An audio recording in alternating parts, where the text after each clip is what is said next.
بسم اللہ الرحمن الرحیم۔ آج کی اس گفتگو میں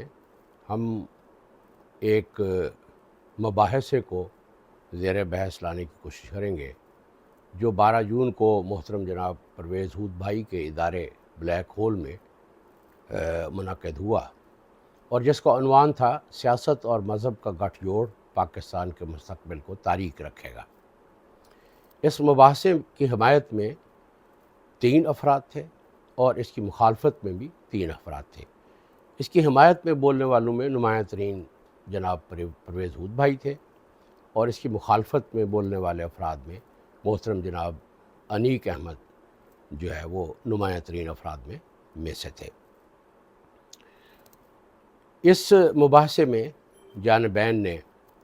اپنے اپنے دلائل دے چکے، جو تقریباً یہ پوری ویڈیو جو ہے یہ 1.25 گھنٹے پر محیط ہے۔ تو اس کے بعد ہاؤس سے رائے لی گئی۔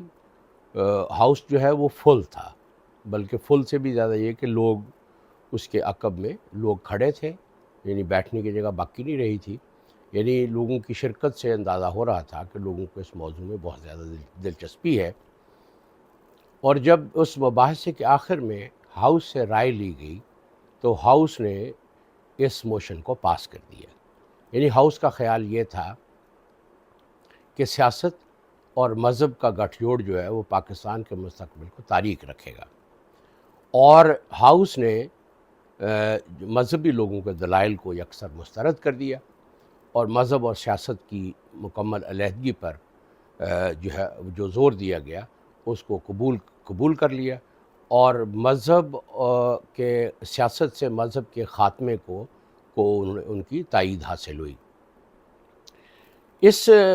مباحثے میں میری کوشش یہ ہے کہ مذہبی لوگوں نے جو دلائل دیے ان پر اپنے تاثر کا ایک اظہار کروں، اور اس یعنی ہاؤس نے اس قرارداد کو جب کیری کیا تو میرا خیال یہ ہے کہ انہوں نے بہت ہی دانشمندی اور دانائی کا ثبوت دیا۔ یعنی جو دلائل ان کے سامنے رکھے گئے، ایک دیانتدار آدمی جو ہے وہ ان دلائل کو سننے کے بعد یہی فیصلہ کر سکتا ہے کہ سیاست اور مذہب کا جو گٹھ جوڑ ہے پاکستان میں وہ اس کے مستقبل کو ہمیشہ تاریک رکھے گا۔ اور یہ جو موضوع کا اس طریقے سے مقبول ہونا اور لوگوں کا اس کے حق میں فیصلہ دینا جو ہے، یہ میری رائے میں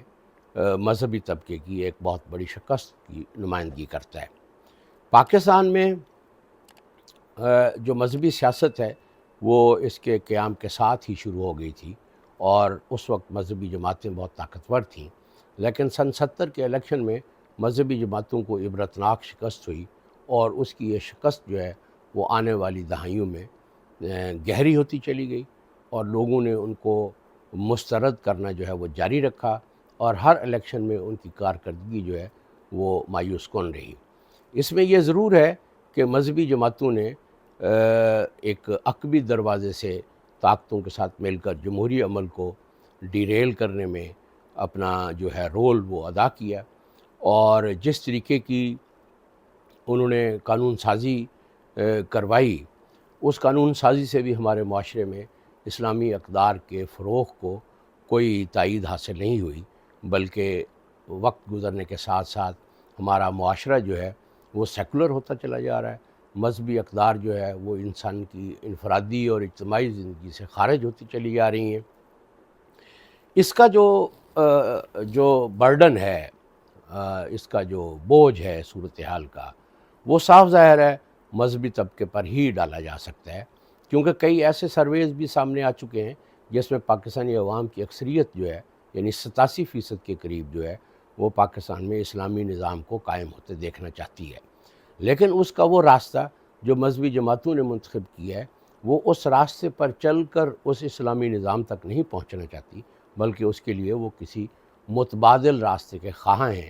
جس کی وضاحت یا تفصیل بھی کہیں موجود نہیں ہے۔ یعنی ہم یہ ضرور کہہ سکتے ہیں کہ پاکستانی عوام کی جو سیاسی امنگیں، مذہبی آدرش اور ان کی جو آرزوئیں ہیں، اس میں پاکستان میں ایک اسلامی معاشرے اور اسلامی ریاست کا قیام جو ہے وہ اس میں ایک بہت ہی بنیادی اور اولین ترجیح رکھتا ہے۔ لیکن بدقسمتی سے ہماری سیاسی جماعتوں نے جس طرح کا کردار پیش کیا ہے، جس طریقے سے جمہوری عمل کو ڈیریل کیا ہے، جس طرح کا لٹریچر پیدا کیا ہے، اور جس طریقے سے عوام دشمن قوتوں کے ساتھ ساز باز کر کے عوامی رہنماؤں جیسے کہ ذوالفقار علی بھٹو صاحب تھے، ان کو جس طریقے سے ان کا جوڈیشل مرڈر میں وہ حصہ دار بنے، وہ ہماری تاریخ کا حصہ ہے۔ اس مباحثے میں مذہبی لوگوں نے جو دلائل پیش کیے وہ نہایت سطحی، افسوسناک تھے، اور اسے یہ اندازہ ہوتا تھا کہ انہیں موضوع کا بھی پتہ نہیں ہے، یعنی وہ جو موضوع زیر بحث ہے اس پر گفتگو کرنے کی بجائے یا مخالف جو ان کے پینل ہے اس کے دلائل کو رد کرنے کی بجائے وہ مذہبی لوگ جو تھے وہ وعظ و نصیحت میں زیادہ دلچسپی رکھتے تھے۔ جیسا کہ آپ کو معلوم ہے کہ ایک فرد کو وعظ و نصیحت سے ٹھیک کیا جا سکتا ہے، لیکن قومیں وعظ و نصیحت سے ٹھیک نہیں ہوتیں۔ قومیں جو ہیں ان کی اصلاح کے لیے طاقت کے ذریعے سے عدل کا قیام ضروری ہوتا ہے، اور ایسے علم کے بیانیے ضروری ہوتے ہیں جو اس طاقت کے عمل کو، سیاسی عمل کو آگے بڑھانے میں معاون ہوں۔ تو مذہبی طبقے کی نارسائی، ان کی جو ایک علمی افلاس اور ان کی جو تہذیبی ان کی جو کمزوری ہے وہ اس مباحثے میں بہت عیاں تھی۔ وہ اس موضوع کو سرے سے سمجھ ہی نہیں پائے۔ سیاست جو ہے وہ بنیادی طور پر طاقت کا کھیل ہے۔ اس میں جو بنیادی سوال ہے اس کو جس طریقے سے بلیک ہول نے، جو سیکولر اقدار کا دائی اور مذہب کو انسانی معاشرے سے بے دخل کرنے کا ایجنڈا رکھتا ہے، وہ جس طریقے سے انہوں نے اپنی آرگومنٹ کو فریم کیا وہ صاف ظاہر ہے بہت مہارت سے فریم کیا گیا، جس کو مذہبی ذہن جو ہے وہ سمجھنے کی استعداد نہیں رکھتا۔ اس میں بنیادی نقطہ یہ ہے کہ کیا طاقت کے ساتھ جڑے ہوئے کسی بھی تہذیبی تصور کو ہونا چاہیے یا نہیں ہونا چاہیے؟ کیا طاقت بغیر تصور کے کوئی تہذیبی مرتبہ حاصل کر سکتی ہے یا نہیں کر سکتی؟ اس میں جو بنیادی سوال ہے وہ یہی ہے کہ سیاسی طاقت کے ساتھ جو جڑا ہوا تصور ہے وہ سیکولر ہونا چاہیے یا مذہبی ہونا چاہیے۔ اس میں جو ریاست ہے وہ جدیدیت کی پیدا کردہ ہے، اس کے ساتھ جڑے ہوئے تمام تصورات جو ہیں وہ سیکولر ہیں، ماڈرنسٹ ہیں،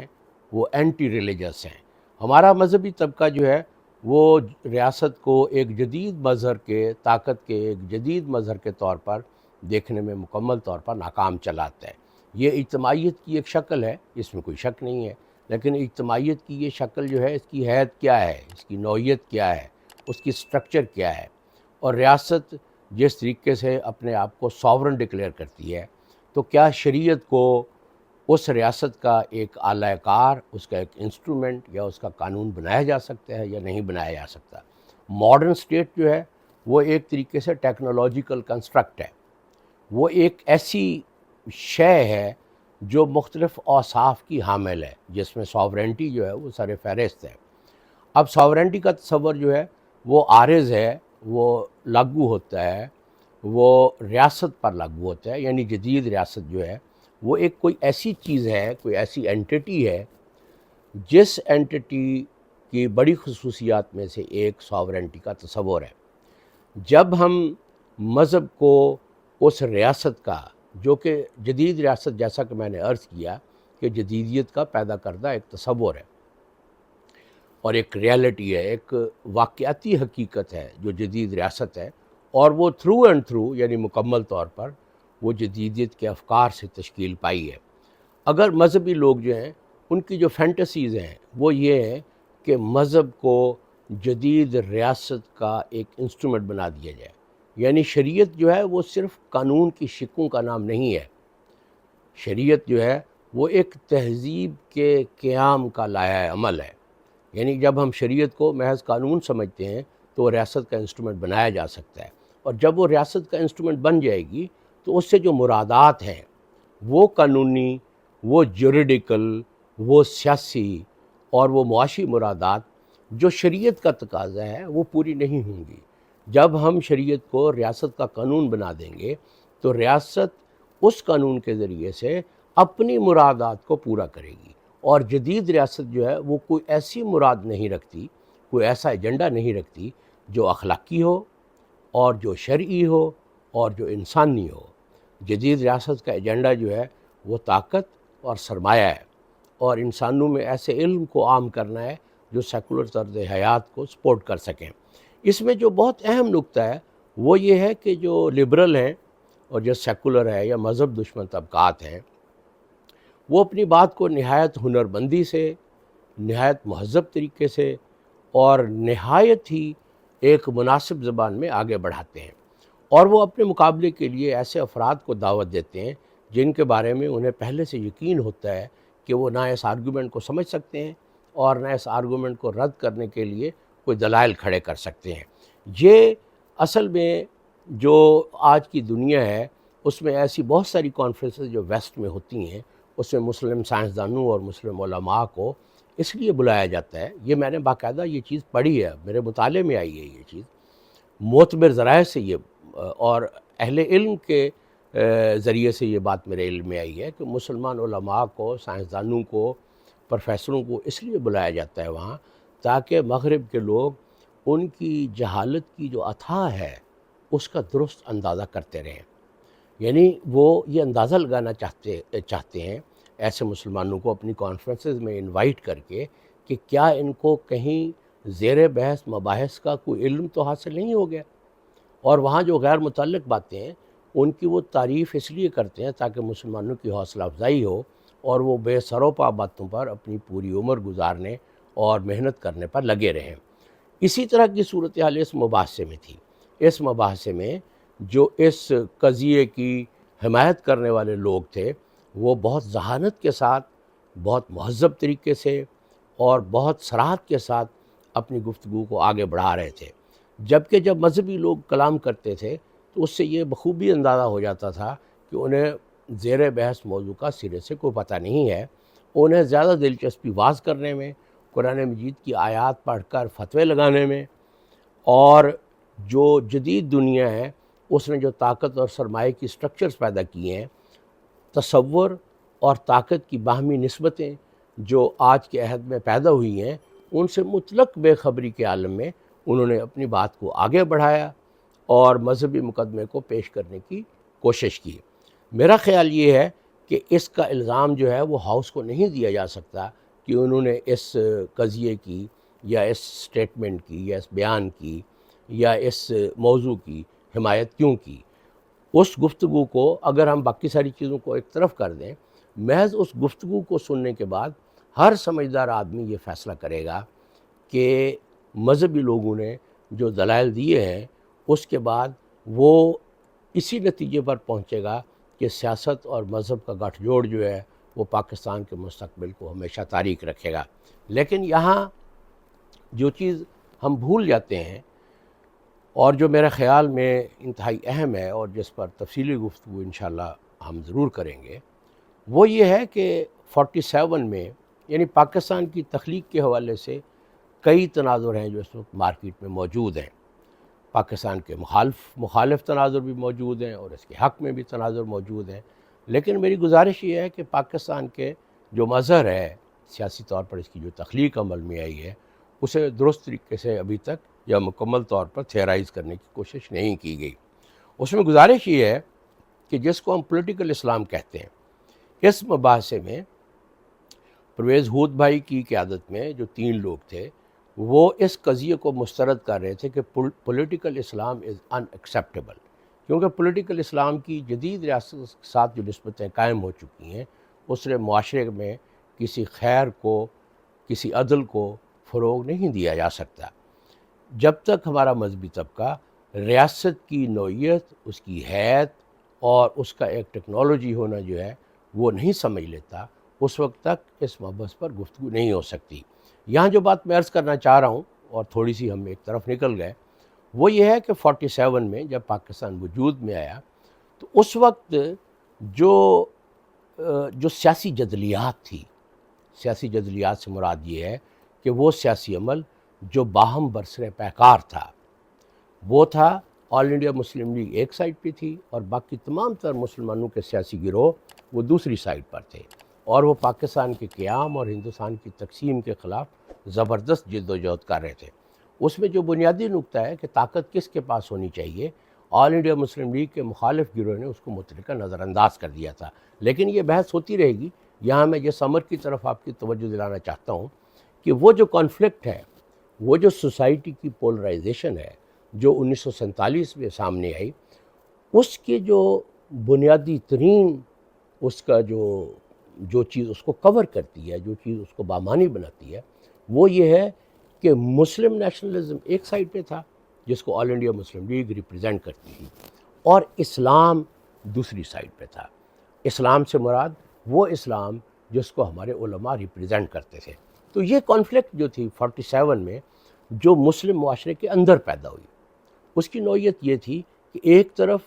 پولیٹیکل اسلام تھا جس کو مذہبی جماعتیں ریپرزینٹ کر رہی تھیں، اور دوسری طرف مسلم نیشنلزم تھا۔ اب یہ جو تقسیم پیدا ہوئی ہے، اس میں سوال یہ پیدا ہوتا ہے کہ مسلم نیشنلزم کو ہم پولیٹیکل اسلام کہہ سکتے ہیں، یا مسلم نیشنلزم کی مخالفت کرنے والی جماعتیں جو اسلام ہی کے نام پر اپنی سیاست کر رہی تھیں، اب اس میں جو ڈیسائیڈ کرنے والی، حتمی طور پر متعین کرنے والی جو بات ہے وہ یہ ہے کہ ان دو دھاروں میں پولیٹیکل اسلام کو کون ریپرزینٹ کرتا ہے۔ پولیٹیکل اسلام یعنی جدید ریاست کے ساتھ مذہب کی وہ تعبیر، جیسے کہ ہم کئی مڈل ایسٹ کے ملکوں میں دیکھتے ہیں، اور اس میں وہابیت جو ہے وہ سب سے بڑی تعبیر ہے، اور وہابیت ایک پولیٹیکل اسلام کو ریپرزینٹ کرتی ہے۔ پولیٹیکل اسلام کی جدید ریاست کے ساتھ جو نسبتیں ہیں وہ دیکھنے کا، تجزیے کا تقاضا کرتی ہیں، اور قیام پاکستان کے وقت وہ ایک ایسا زمانہ تھا جب مذہب کا نام لینا بھی مشکل تھا۔ اس میں مسلم نیشنلزم کی اور پولیٹیکل اسلام کی جو باہمی کنفلکٹ ہے، اس کے تجزیے کی ضرورت ہے، اور یہ فیصلہ کرنے کی ضرورت ہے کہ مسلم نیشنلزم جس کی نمائندگی آل انڈیا مسلم لیگ کرتی تھی، وہ عملاً قائم ہو چکا تھا، عملاً اس کے نتائج سامنے آئے، جسے بعد میں بنگالی نیشنلزم کا سامنا کرنا پڑا، اور بنگالی نیشنلزم نے مسلم نیشنلزم کو برصغیر میں ریجیکٹ کر دیا۔ تو مسلم نیشنلزم اور پولیٹیکل اسلام یہ دو مختلف دھارے ہیں ہمارے برصغیر میں، ان پر گفتگو ہونی چاہیے، اور یہ طے ہونا چاہیے کہ ان میں سے کون سی چیز پولیٹیکل اسلام ہے جس کی سیاست اور ریاست کے ساتھ نسبتیں جو ہیں وہ معاشرے کے لیے خیر کا باعث نہیں بن سکتی۔ اگر میں ذاتی طور پر یہ سمجھتا ہوں کہ طاقت کے ساتھ جڑا ہوا تصور جو ہے وہ تہذیبی سطح کا ہوتا ہے، اور وہ ایک تہذیب کو جنم دیتا ہے، اور میں ایسے مسلم معاشرے کا تصور نہیں کر سکتا جہاں طاقت اور مذہب الگ الگ ہوں۔ اب سوال یہ پیدا ہوتا ہے کہ طاقت کی وہ کون سی حیت ہے جس کے ساتھ ہم اپنے مذہب کو جوڑ سکتے ہیں، اور جو معاشرے کے لیے عدل کا ایک ذریعہ بن سکتی ہے۔ یہاں ہمیں جدید ریاست کو زیر بحث لا کر اس کی جو حیت ہے، اس کی جو سٹرکچر ہے، اس کی جو ایک طرح سے ٹیکنالوجیکل سٹرکچر جو ہے اس کو سمجھنے،